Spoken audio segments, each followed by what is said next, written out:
Nang gabi nga ngayon ay hindi umuwi si Senaya.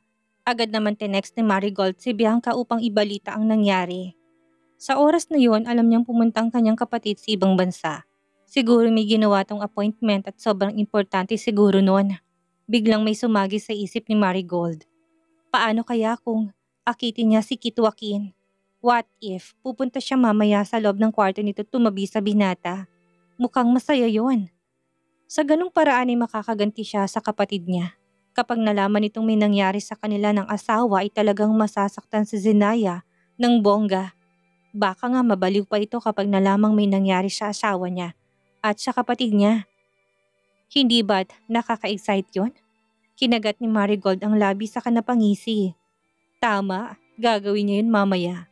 Ngunit bago muna yon ay kailangan niyang maghanda. Kailangan niyang mag-ayos ng sarili upang maakit ng bongga si Joaquin. Well, sa katunayan naka-move on na talaga siya sa lalaki. Ngunit sino nga ba naman ang babae na hindi mapapalaway at maakit sa lalaking yun? Napakaganda ng katawan. Isama mo pang misteryoso at seryoso nitong muka. Feeling niya sobrang exciting at napakagaling ng lalaki sa kama. Nakaramdam ng kilig at kiliti si Marigold. Ini-imagine niya palang ang mangyayari mamaya ay para bang lalabasan na kagad siya. Gayunpaman habang naliligo ay kinuha niya ang vibrator sa kanyang maleta at pinaligayan na munang sarili.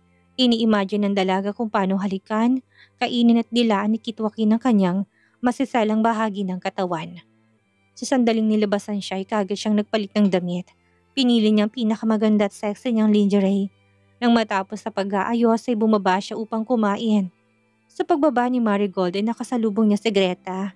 Inismira niya lang ang dalaga at dire-diretsong pumasok sa kusina. Greta! Tawag niya sa dalaga kaya dali-dali naman tong lumapit sa kanya. Feeling niya siya nang may-ari ng bahay na to. Ha? Kinabukasan ay mapapasa kanya ng tunay ang lalaki siya nang magiging may bahay nito. Bakit po? Magalang na tanong ni Greta sa kanya. Nakayuko lamang ang dalaga at hindi man lang siya tinitingnan sa mata.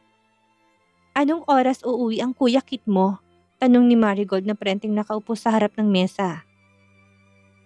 Nga pala, nagugutom ako. Paghandaan mo ako ng masarap na pagkain ngayon din. Wala namang nagawa si Greta kung hindi sundin ng kapatid ng amo. Ayaw na rin niya ng gulo pa kaya naging sunod-sunuran na lamang siya dito. Ilang minuto rin siyang tahimik at nagluluto sa counter bar habang tinititigan siya ni Marigold. Naiilang man, subalit kinalma niya pa rin ang sarili. So, hindi mo nasagot ang unang tanong ko. Huwag mong sabihin hindi mo alam kung kailan ang uwi ng amo mo. Napakaboba mo naman kung ganon. Nairitang sabi ni Marigold sa katinignan si Greta ng masama. Alas 8 po usually umuwi si Kuya Kit. Alas 10 naman ang pinaka-late niyang uwi minsan. Sa palagay ko, baka uuwi ng late ang kuya dahil wala naman si Ate Zenaya dito sa mansyon. Nagsasabi ng totoo si Greta. May time nga na mas maaga tong umuwi dahil namimiss daw nitong asawa. Aksidente naman niyang narinig yun sa dalawa. Sobrang kinikilig nga siya kapag nakikitang sweet na sweet ang dalawa. Napapaisip tuloy siya na masaya nga talagang umibig. Talaga? Kumusta naman palang relasyon ng Ate Zenaya sa kanyang asawa? Sandaling natigilan si Greta sa pagluluto. Hindi niya gets kung para saan ang pagtatanong nito sa kanya. At dahil normal na madaldal si Greta, agad niyang sinagot ang dalaga. Okay naman ang relasyon nila. Sobrang sweet na sweet ni Kuya Kit kay Ate Zenaya. Ganon din naman si ate pero mas lamang ang kaswitan ni Kuya Kit. Ganon naman talagang mag-asawa, hindi ba? Saka kahit na sino mang babae na umakit kay kuya, hindi to magtatagumpay. Napakatigas ng puso ni Kuya Kit sa ibang babae. Lumalambot lang nga to kay Ate Zenaya. Masiglang kwento ni Greta sa dalaga. Hindi naman nasisihan si Marigold habang nakikinig kay Greta. Inikot pa nga nitong mga mata sa kanapaismid at napansin niyo ni Greta. Alam niyang may inggit ng babaeng to sa kapatid. Obvious naman yun. Well, sa una lang naman yun. Bulong ni Marigold kaya napakunot ng noo si Greta. Anong sabi mo? Sa una lang? Hindi ako naniniwala sa sinasabi mo. Puro ang pagmamahala ng dalawa at walang makakatibag sa relasyon nila. Seryosong sabi ni Greta. Sa dalagat siya pa naman ang #1 shipper ng couple na si Naya at Kit Joaquin. #Kaidox lang siya forever. Ha? Wala naman ako sinabing sa una lang. Nabibingi ka na ata, Greta.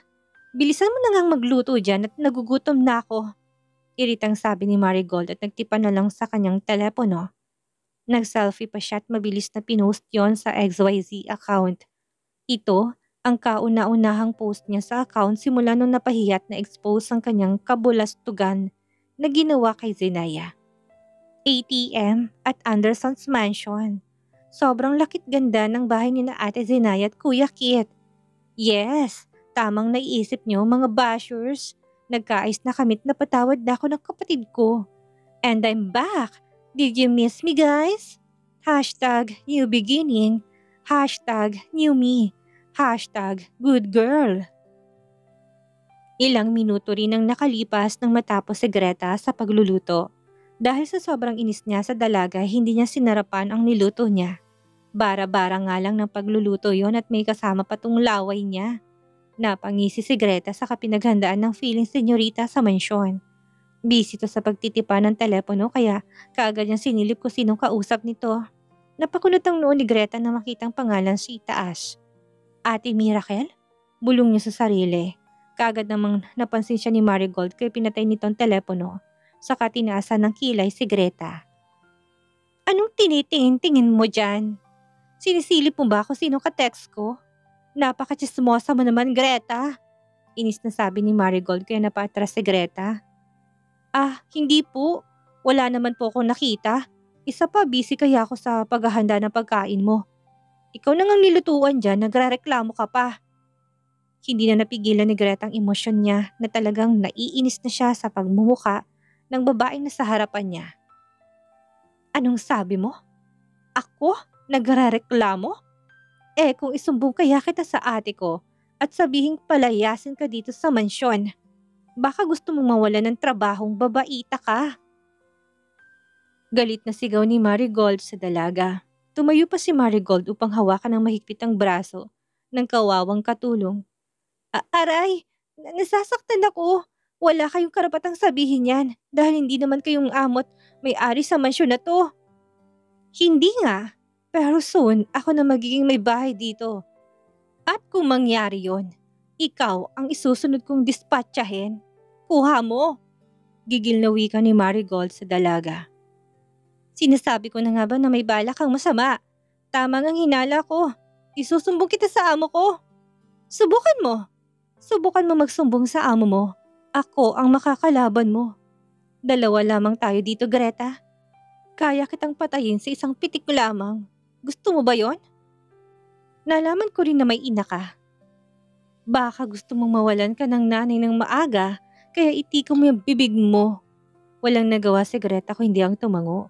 Nanginginig ang katawan nito dahil sa sobrang takot. Hindi dahil sa kalagayan niya, kundi para sa kalagayan ng kanyang ina. Ilang oras ang naghihintay at nag-aabang si Marigold sa kwarto niya ngunit wala pa rin Kit Joaquin ang pumapasok sa kwarto nito. Kahit na inaantok ay pinilit niya pa rin magising dahil ngayon niya gagawin ang plano para sa lalaki. Papasok siya sa kwarto ng lalaki at tatabihan nito na matulog. Sa pag-iisip noon ay bigla siyang napahagik-hik dahil sa kilig at excitement. Tinignan niya ang oras sa kanyang telepono at mag-aalas 11 na pala. Napahinga siya ng malalim at nag-ipon ng mahabang pasensya. Upang hintayin si Kit Joaquin, hindi siya papayag na hindi niya magagawang malagim na plano niya ngayong gabi. Maya-maya niya sinisilip ang hallway, ngunit walang katao-tao doon. Si Greta ay natutulog na siguro sa kwarto kaya mas mapapadaling gawin ang plano niya. Kasalukuyan siyang nakahiga sa malambot na kama habang nag-scroll sa XYZ account. Nang mag-post siya kasi kagad na nag-viral ang kanyang litrato. Marami ang nagulat dahil sa pagbabalik niya, subalit marami pa rin ang bashers na nagko-comment sa post niya. Lahat ng yun ay pinagdidelete niya at ang tinira yung magagandang komento. What? Sobrang bait talaga ni Miss Inaya dahil pinatawad ka pa kahit na marami kang ginawang kabalustagan sa dalaga. Ang kapal ng mukha mo, Marigold. Kung ako sa kalagayan mo, baka hindi ko na ipinakita ang pagmumukha ko sa kapatid ko dahil sa kahihiyan. Kinagat niyang labi ng madiin dahil sa sobrang gigil. Mabilis niyang dinilit ang comment at agad na binlock ang account. Ang lala? Bakit nagde-delete ng mga comments? Huwag mo i-delete ang mga hate comments sa post mo dahil totoo naman ang lahat ng sinasabi namin tungkol sa'yo. At binlock mo pa talaga ako. Bakit? Trigger yarn? Sa sobrang inisip kagad na pinatay ni Marigold ang telepono sa huminga ng malalim. Hindi dapat siya magpapa-apekto sa mga hate comments. Hindi niya dapat hayaang masirang mood niya ngayon. Ilang minutong nakalipas na may marinig siyang yabag sa hallway. Mabilis na tumayo si Sinaya sa pagkakahiga at dahan-dahang naglakad papunta sa pinto upang silipin kung sinong naroroon. Nang binuksan niyang pinto ay madilim ang hallway. Ngunit may nakikita siyang anino na pumasok sa master's bedroom ng mag-asawa. Napangiti ng malawak si Marigold dahil sa puntong iyon, alam niyang si Kit Joaquin ang pumasok sa kwarto. Naghintay pa siya ng ilang minuto para hintayin na makatulog ang lalaki. Habang naghihintay ay nagpabango na muna siya ng bonggang-bongga at nag-ayos ng sarili. 3 minutong nakalipas at sobrang tahimik na rin ng mansyon. Dahan-dahan siyang naglakad at pumasok sa master's bedroom. Madilim man sa loob ng silid ngunit alam niyang si Joaquin yun. Mahimbing na natutulog at nakatalukbong ng kumot. Siguro'y nalalamigan to kaya balot na balot. Malakas din kasi ang aircon ng kwarto kaya pati siya ay nilalamig din. Saktong-sakto, gusto niyang magpainit kasamang lalaki. Kinagat niyang labi at malagkit na tinitigan kung saan nandun si Joaquin. Kusa niyang inalis ang kanyang nightgown at hubad-hubad na tumabi sa lalaki. Huminga siya ng malalim saka umusog upang magdikit ang kanilang katawan. Joaquin! Malanding bulong niya sa asawa ng kanyang kapatid. Hanggang sa napagpasyahan niya na yakapin ang lalaki at halik-halikan ng mukha nito. Kahit na may kumot sa pagitan nila. Sandaling nalimpungatan ng tao sa loob ng kumot. Mabilis nitong inalis ang kumot at tinulak si Marigold. Pinindot naman itong ang switch ng lamp sa gilid ng mesa at tumingin sa dalagang nakaupo sa sahig. Malakas palang pagkakatulak nito kay Marigold. Marigold? Sagot nito sa kanang lalaki ang mga matang nakatingin sa hubot-hubad na dalaga. Ikaw? What are you doing here? Sigaw ni Marigold na makilalang nasa harapan niya. Ha? Anong ginagawa mo dito? Bakit nasa kwarto ka ni na Ate Zenaya at Kuya Kit?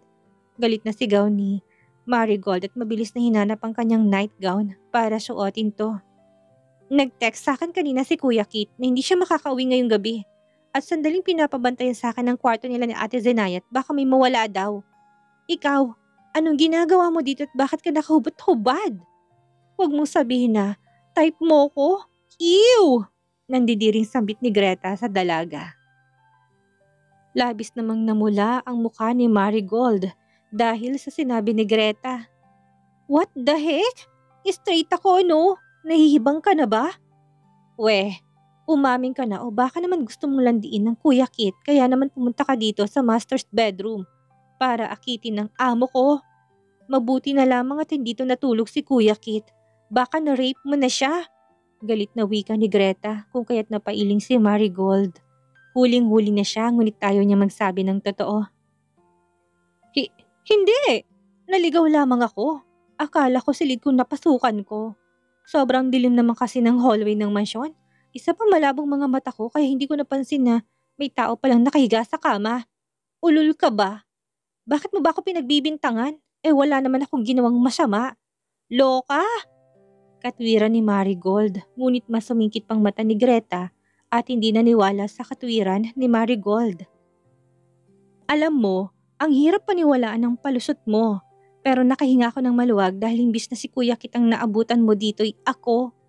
Mabuti na lamang naging busy si Kuya Kit sa trabaho. Siguro plano mo na to kanina pa, no? Kaya pala, tinanong mo ko anong oras kung kailan uuwi ang kuya dahil may malagim kang balak sa amo ko. Marahas na umiling si Marigold. Hindi! Nagkakamali ka! Ang hilig mong gumawa ng kwento! Matapos na sabihin yon ay kaagad na tumakbo si Marigold palabas at pumasok sa silid nito. Napangisi si Greta sa kami tinawagan. Positive po Kuya Kit. Talagang pumasok na si Marigold sa kwarto mo at tumabi sa akin na nakahubot-hubad. Balak sigurong akitin kayo. Natatawang sabi ni Greta sa kabilang linya. Salamat Greta, malaking tulong ang ginawa mo. Ngayon bantayan mong babaeng yon at baka kung ano na naman ang gagawin niya. Alam kong hindi yun titigil hanggat hindi nakukuha ang gusto. Huwag kang mag-alala at matakot. Nasa mabuting kamay ang nanay mo. Binigyan ko rin siya ng 2 guard para bantayan to. Nakahinga ng maluwag si Greta. Kanina lamang ay tumawag siya kay Kit Joaquin at sinumbong si Marigold matapos siyang bantaan nito. Nang sabihin niyang tinanong ng dalaga kung anong oras ang uuwi ng lalaki ay kaagad siyang inutusan nito upang kunwaring matulog sa kama at hintayin na may pumasok sa loob. Tama ngang hinala ng kanyang amo dahil pumasok nga si Marigold at nakahubot-hubad pa to. Ha? Tsak na hindi nito may isahan ng amo niya. Matatalino to lalo na't ang ate Zenaya niya. Hindi siya makapaghintay na makauwing ate Zenaya niya at isumbong ang hitad at malanding babaeng yun. Salamat po Kuya Kit. Ako na pong bahala sa babaeng to. Wag ho kayong mag-alala. Ibinaba ni Greta ang telepono at mabilis na bumalik sa kanyang silid para magpahinga. Hindi makapaniwala si Marigold na napahiya siya sa kasambahay na yun. Hindi niya akalaing makikita nitong sexy at magandang katawan niya. Hindi niya inaasahan na si Greta ang madadatnan niya sa kwarto ng kanyang kapatid at asawa nito. Sa sobrang kahiyang nararamdaman ay napasigaw siya ng malakas. Gigil na gigil siya sa babaeng yun. Sana man lang ay sinabihan siya nito na hindi naman pala uuwi ang amo nitong si Joaquin. Naghintay pa siya ng ilang oras.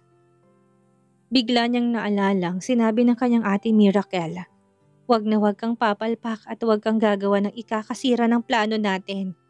Paulit-ulit na rumihistro ang pangungusap sa kanyang isipan. Kinagat niyang kanyang kuko dahil sa sobrang kabat hindi naman siguro malalaman to ni Dr. Miracle, hindi ba? Magagalit yun sa kanya kapag nalaman itong kumilos siya ng sarili niya at palpak pa. Shit! Bulong ni Marigold sa sarili at hindi man lang nakatulog ng mahimbing buong magdamag. Sa kabilang banda, nagising si Zenaya na may maramdaman siyang may hinang tapik sa kanyang balikat. Yun pala yung kasama ng piloto ng private plane na sinakyan niya patungong Paris. Ma'am, we're already here. Pack your things now. Master Hanzo is waiting for you and also the media. Tumango naman si Zenaya nang maintindihan niyang sinabi ng piloto. Kinuha niyang kanyang bag at binuksan ang telepono. Nang mabuksan niya saktong bumungad ang tawag ni Joaquin sa screen ng kanyang telepono. Mabilis niya itong sinagot habang nakangiti. Hello babe! Nakarating ka na ba sa Paris? Malambing na tanong ni Joaquin sa kanya. Kahit na hindi naman siya nakikita ng asawa ay napatango pa rin siya. Yap, kararating ko lang. Wait babe ha, I'll call you later. Tatapusin ko lang tong pag-aayos sa gamit ko. Nang maibaba niyang telepono ay rinig niya ang samot-saring tunog ng mga kamera sa labas kung kaya't mabilis nang kinuha ang kanyang face mask at cap. Ayaw niya magpakita sa media dahil hindi naman kailangang ma-expose ang kanyang mukha sa buong mundo. Mahirap na't baka may makakilala sa kanya at pumalpak pang plano niya kasama si Hanzo. Nang makababa siya sa private plane ay nalalayan na siya ng isang lalaking matangkad at matipuno ang katawan. Kahit na may edad na ito ay litaw na litaw pa rin ang kagapuhan nito. Nasisiguro niyang mas gwapo to noong kabataan ng lalaki. Well, mas gwapo pa rin ang kanyang asawa na si Joaquin. Thinking that man, sobrang namimiss na niya na to. Are you Dr. Miracle? I am Hanzo Belmont. Bulong ito sa kanya kaya tumango siya at ngumiti. Hi babe! At last we have met. I miss you so much. Malakas sabi niya sa lalaki at niyakap niyang braso ni Hanzo nang mahigpit. Yan ang napagkasunduan nila. Kailangan sweet na sweet sila sa social media para hindi magsuspetsa sa kanilang kapatid nitong si Thanos. Kailangan niyang magpanggap na girlfriend siya ni Hanzo sa harap ng mga madla. Samantalang, gulat na gulat naman si Hanzo Belmont. Hindi niya akalaing bata pa palang isang Dr. Miracle. Akala niya ay kaidaran niya lang ito. Nasa 40s na rin kasi ang edad niya. Napakamot sa ulo si Hanzo at napangiti sa dalaga. Kahit na may suot itong face mask ay alam niyang napakaganda ng babae na kayakap sa braso niya. Ngumiti lamang siya at kumaway sa media. Nakipag-usap at ipinakilala sa mga to ang kanyang long-distance girlfriend. Hindi akalain ni Hanzo ng isang magaling at sikat na doktor sa buong mundo ay isa palang napakagandang babae. Bagay na bagay nga talaga ang pangalan nitong Miracle dahil mukha pa lang ay parang anghel na. Nahagip naman ng kanyang mga mata ang kapatid na si Thanos. Nandun pala ito kasamang mga tauhang lalaki. Halata ang pagkagulat sa mukha nito at hindi makapaniwalang pinakilala niyang girlfriend niya sa madla. Nang matapos na entertain ng media, ay agad silang lumapit ni Dr. Miracle sa kapatid niyang si Thanos. Bakas pa rin ang pagkagulat sa mukha nito ngunit ang nasa harapan na sila ay unti-unti itong nawalat na palitan ng peking ngiti. Brother, I never thought that you would have a long-distance girlfriend. And you actually introduced her to the media? Hindi makapaniwalang saad ni Thanos sa kapatid. Why not? Talia died a few years ago. Don't I deserve to be happy again? Am I not allowed to love again? Tanong ni Hanzo sa kapatid. Well, do your children know about this? Won't they be upset when they find out that you're sharing their inheritance? Is she really your girlfriend? She's so young, brother. Are you into young girls now? Do you plan to marry this beautiful lady in front of me? Malagkit ang titig ni Thanos kay Zenaya kung kaya't nakaramdam ng pagkailang ang dalaga. Kinalma ni Zenaya ang sarili at kagad na nagsalita. Hello, I am Zenaya Lisa from the Philippines. Pakilala ni Zenaya sa lalaki. Zenaya, what a beautiful name. I'm sure this woman is even more beautiful than those bitches you've brought to our mansion. No wonder this old man was attracted to you. Tumawa ng mahina si Thanos at napangisip pa sa katinignan ng lalaki si Zenaya simula paa hanggang papunta sa kanyang ulo. Kinagat nitong labi na para bang inaakit ang dalaga. Gustong masuka ni Zenaya sa ginagawa ngayon ni Thanos. Thanos, will you please shut the fuck up? Don't make a scene here. And stop causing a disturbance, will you? You're embarrassing yourself. Madiing bulong ni Hanzo sa kapatid. Oh, looks like you're overprotective of this woman. You're really going all out to protect her, aren't you? Are you already in love with this girl? I am definitely surprised. Mind your own business. And by the way, honey, this is my half-brother Thanos Belmont. He's always causing trouble. Saad ni Hanzo Belmont kay Zenaya. Ngumiti naman ng matamis si Zenaya saka tumango sa lalaki. Kahit na sukang-suka na siya at gusto niya nang sipain sa mukha ang manyak na lalaking nasa harapan nila. Nanahimik na lamang si Thanos at tumalis na. Bago pa man to sumakay sa kotse ay pahabol pa ito. See you at our house. I am not done with you two.